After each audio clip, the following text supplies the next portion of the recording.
Hello, everyone. My name is Rodney. Welcome to Shedskin Ideas, where I share my ideas for gaming, game mechanics, and game features. My purpose for making these videos is to inspire and hopefully innovate future gaming. Today, I'm going to be talking about rebuilding gaming, identity, ownership, experience, and sustainability.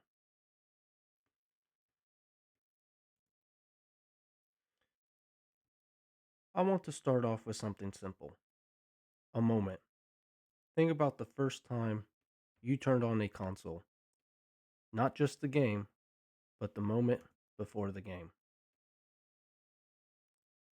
The anticipation, the quiet, the feeling that you are about to step into something different.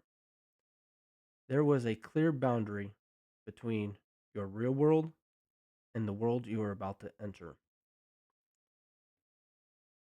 and that boundary mattered. Now, fast forward to today. You turn on a console, and what do you see? Apps, stores, music, notifications, menus layered on menus.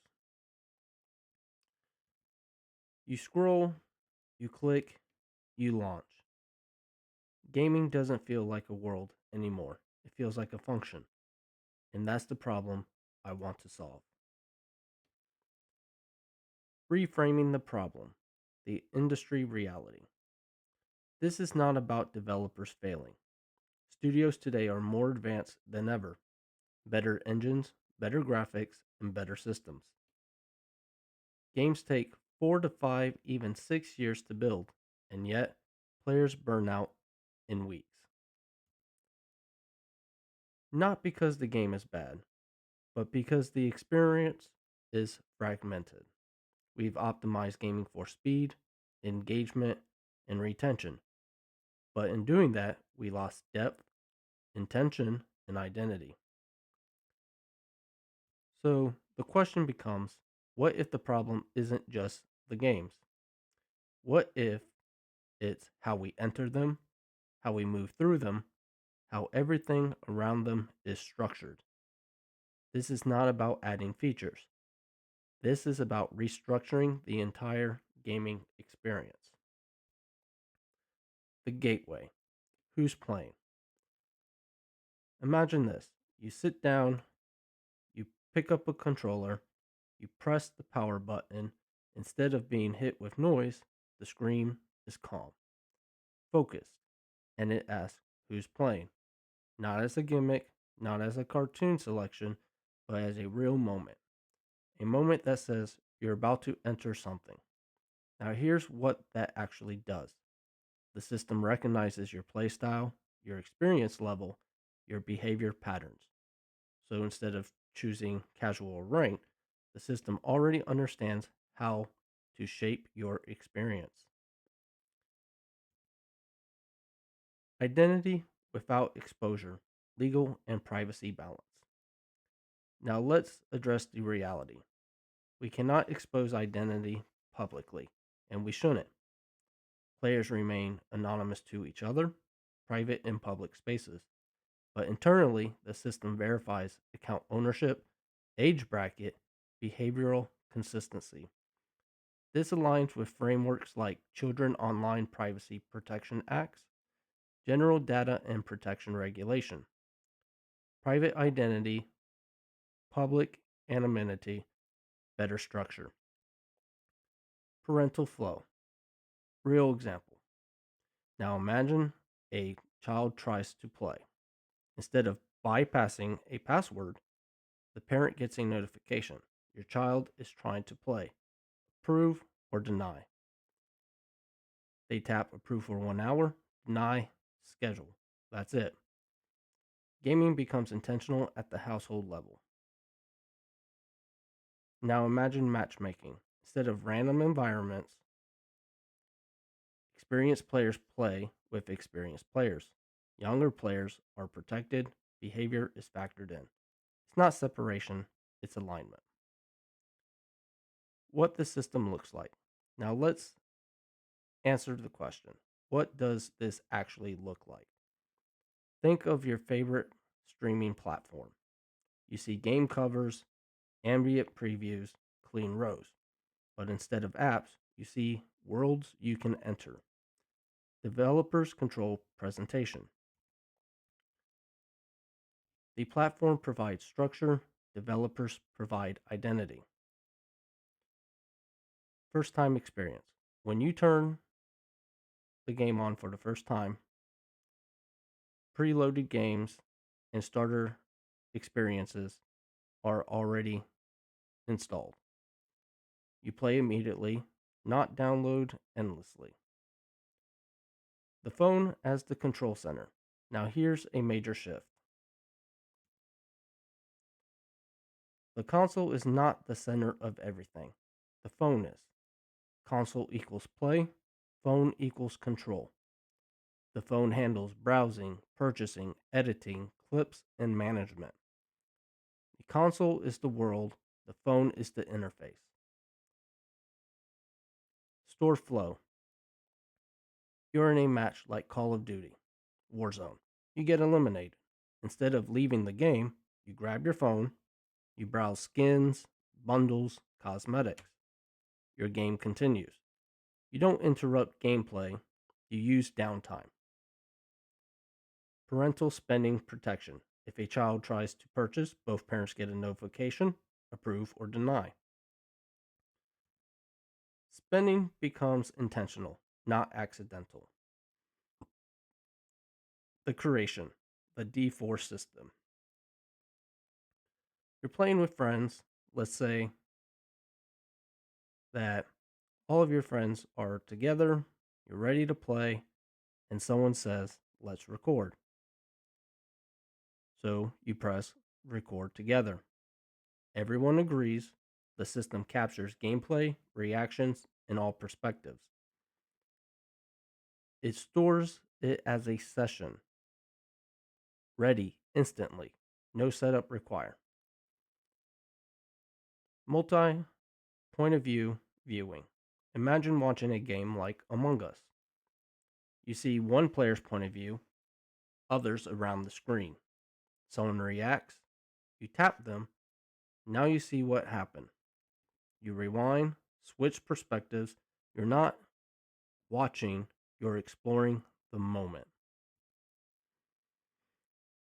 Instead of one massive game, split into story, multiplayer, battle royale. Players choose. Studios learn what people actually care about. Focus replaces overload. Legacy mode. Now let's talk about ownership. Today, when servers shut down, games disappear. So we introduce legacy mode. Legacy mode is a self contained version of the game. It contains full maps, offline play, AI bots, local multiplayer, direct online play with friends. Now, this is important. You can play offline fully, but if you want to play with someone in another home, you use the internet. The difference? You connect directly to players, not massive global servers. No matchmaking, no large infrastructure. Only players who own legacy mode can join. Server efficiency. Imagine 1 million players originally, 2,500 remain active. Instead of maintaining large server systems, studios reduce infrastructure by 70 to 90%. They move to minimal servers, peer to peer systems. Lower costs, same experience. Rarity and value. Legacy mode is optional, time limited, not owned by everyone. Over time, fewer players have it. It becomes rare, it becomes preserved. Environmental and ESG impact. Now let's talk about something bigger. Gaming has environmental impact. Servers require energy, cooling, and infrastructure. Even when player counts drop, those systems often keep running. Your solution is legacy mode, and legacy mode allows reduced server usage, lower energy demand, less cooling, and infrastructure reuse. It reduces unnecessary waste at the end of a game's life. Data style framing, investor friendly. If a game reduces server usage by 50 to 80% in late life cycle, that translates to significant energy savings, reduced operational costs, and improved infrastructure efficiency. This ties into ESG, environmental, social, and governance. Environmental, reduce energy and resource usage. Social, safer player environments, parental control systems. Governance, transparent systems, better ownership models. This is not just a gaming idea, it's responsible infrastructure shifts. Gaming doesn't need more noise, it doesn't need more speed, it doesn't need more layers. It needs clarity, it needs structure, it needs meaning again. Because right now, we don't step into games anymore, we open them. And I believe we can build something better, something that feels like a world again.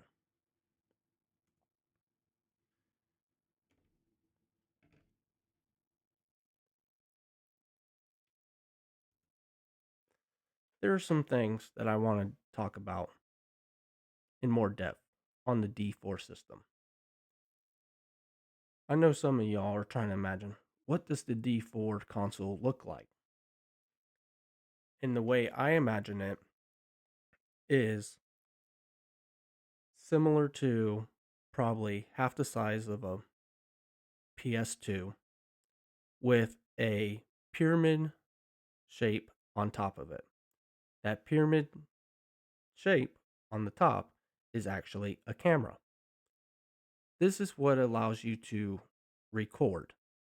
You put your system where you want it, you adjust the camera, and when you play, and then when you choose to record, it's already ready.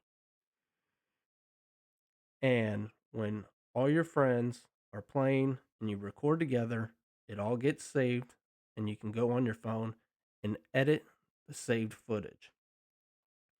Certain games will have better point of view changing, such as the Among Us example that I've given. And I know that there is a big discussion, a conflict about game ownership, that people want to own their game. So, the legacy mode that I'm suggesting is a way to maintain the servers, find out who's going to play these games and who wants to keep these games, and they can own it.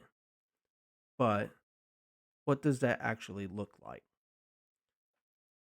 Now, we know that consoles, computers, they have storage. And when the storage is full, you're going to have to either get more storage or delete a game. Now, a lot of people like the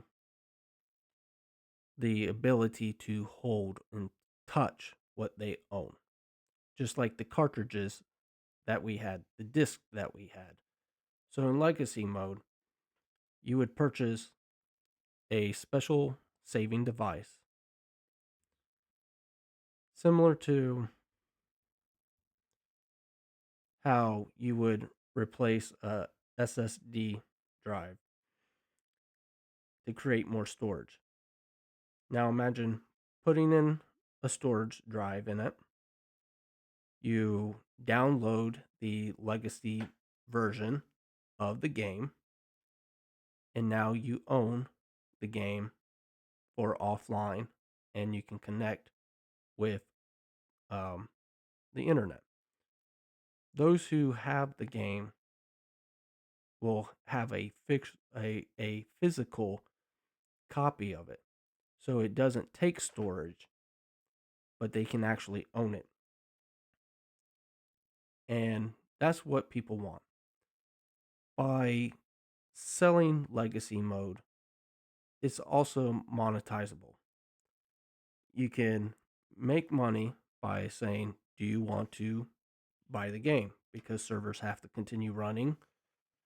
So having some money to maintain that is important. Now, if we were to sell physical copies, we may make too many, may not make enough. People are going to go crazy in the stores to buy them, creating dangerous atmospheres.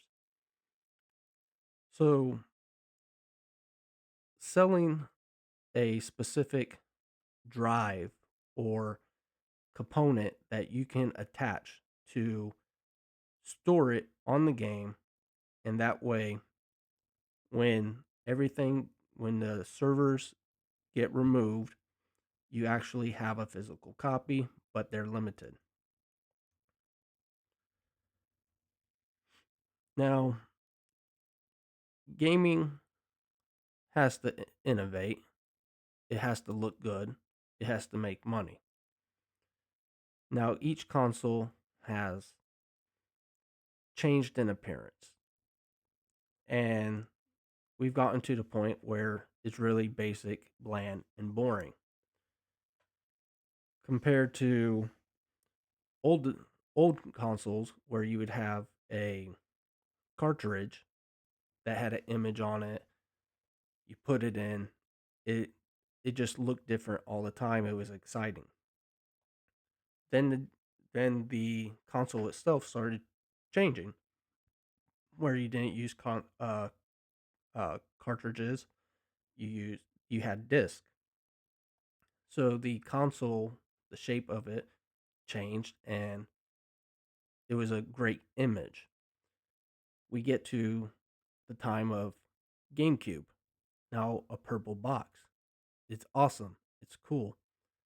The Xbox 360, um, the white, the green, compared to the old black and green. We're now at a point of what what is left. What can we do next? There's nothing really creative, nothing fun looking about the consoles that we have. They're sleek, they're simple, and that was good for a certain period of time. But it's time to bring back the color. It's time to bring back the a new image, a future. And when I think of future and I think of gaming, I feel like a cyberpunk aesthetic would fit appropriately. Having different type of disk or drive to save these games that you want to continue playing and having ownership, the rarity of it, would just bring that much more attention and pride that you have this game, you have this special cartridge so you can play it anytime you want, instead of resources being mass produced and not selling enough. By controlling the moment you can buy this game. So imagine uh, Call of Duty Warzone when it first came out. And the game uh, gets old, repetitive. We'll say 5 years later. Let's ignore all the follow up games that came around. And then people started playing other games. And then someone says, the system says, we are going to get rid of the servers. Now, gamers have, they get tired of certain games, but they do want to come back and play certain games. So this allows them to play these games that they enjoyed, especially for young children. Young children, they they have a healthy activity, not physically, but mentally. They strive to be better at something. They use parts of their brain to be creative, to problem solve, and to get better, build coordination. And when these kids grow up, they're going to look back at the time when they used to play the first game that got them into what they are into today. And to have that moment to relive the past, to go back to that time, is one of the one of the secret feelings, these hidden compartments in a gamer, that that's why they want to own and they want to possess these games so they can always come back to those times. People don't like spending their money and then losing their game because they don't technically own it anymore. But we should give it an option. And if you want that option to have that game, you buy these special things. Now some of y'all might say, why should I pay 2 times, 3 times as much for a storage device and the um, legacy mode when I've already bought it once? And I get that. But if we want gaming to continue growing and develop with changes in the economy, we're we're gonna have to make money, boost money, if and we continue to use resources that impact the environment, but also impact the workers. We need people to maintain these servers, to fix these things, and eventually there's not going to be enough people to maintain these, and then the operational costs are going to be higher. So it's important that we do shed some skin, shed some things that are old, and make room for the new.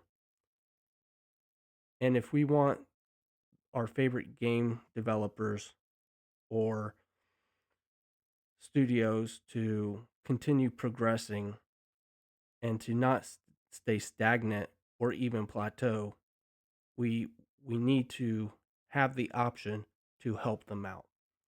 And if you don't feel like the game was worth it, then you don't have to buy it. Now, here's a new point of view. You spend $60 for a game and then they get rid of the game after, we'll say, 6, 8 years. $60 for 8 years of experience is a good time. And if you played it for that long, then buy the legacy mode so you can always go back to it. This is perfect for Discord as well, since the game would be limited to whoever actually bought them. You can actually connect with people who actually have the game online. And how I was suggesting that the phone is really the secret to making this work, you having the um, ability to edit, look through different profiles. Imagine 5 of us are playing a game, there's different POVs, and then someone follows us, watches our clips, and they go to my name, they look at the game, and then right in scrolling right to left, see all the people that played this game with me, and they're able to find other gamers, see different points of views. This is so Discord, um, and just the rarity of a game itself just builds a tighter community. I'm not suggesting that this is the best way to go about the future of gaming, but it does address some issues and it finds a middle ground in which these developers and studios can continue to produce the uh, games and services that we enjoy while not sacrificing the players' um, time, commitment, dedication, loyalty to specific games, types of games, experiences. It's just something to think about. There's different ways we can make these devices, the store, the game, that make it look futuristic, cool, fun, and we shouldn't rule that out. We need to do something. Gaming needs to change. It needs to innovate. It needs flair. We've gotten to a point where it's plateau. What are we going to make? Another white box? Another black box? We're not going back to cartridges. So what's next? I mean, what, a pink box? A blue box? People already spend money. Um, Even if they're artists, they use their time and money to buy special paints to design their own console to make it less boring, to personalize it. And personalization is real key. It's is really important for gamers' identity. And we need to bring options. When you were little and a kid, and you had the Skittles put out on the table, or the M&Ms, or the Starburst, the highlighters, the crayons. We looked at all these different colors, and they were just so vibrant to us, and we just gravitated to the one that we connected to. We need to bring that back. We need to bring color. We need to bring personalization, and this is what I'm suggesting. Thank you for listening. Sincerely, this is Rodney from Shedskin's Ideas. Thank you very much, and have a good day.